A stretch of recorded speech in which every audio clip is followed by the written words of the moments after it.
整 honey lemon drink， 一個 lemon 就用細樽，因為呢個大啊太淡噶啦。如果載滿水，或者如果到時用呢個嚟整呢，就唔好載滿水。呢個就可以一個檸檬載滿1樽水，咁然之後就加蜜糖。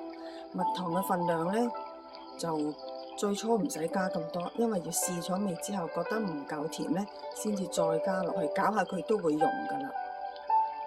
咁而家首先呢，我就用檸檬用啲鹽啦，洗下個檸檬嘅外皮，咁樣我就準備切一片檸檬擺落去做裝飾嘅，加咗蜜糖，洗咗檸檬，咁蜜糖呢，我就用個兜嚟載住嘅。咁有時唔覺意有啲蜜糖流咗喺邊邊或者滴咗落嚟啊，咁擺咗上去之後呢，咁都唔會整污糟呢度，唔會整到有呢度粒刺刺啦。呢張嘢又要換噶啦。好啦，而家揸汁，檸檬切開，留咗一片喺度，一陣間整好晒之後先至加落去。而家唔使咁快加，仲有薄荷葉啦，薄荷葉係街買嘅。如果要食晒呢啲街買嘅薄荷葉咧，出去出邊摘就有啦。用叉唔使切嘅，用個叉轉下佢就得啦。呢個格咧就可以隔住晒啲渣渣啊、核啊。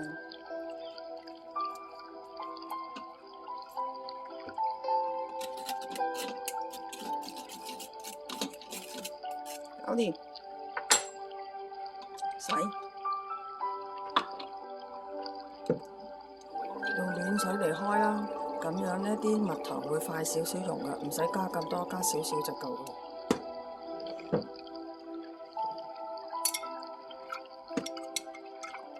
跟住就可以加凍水啦。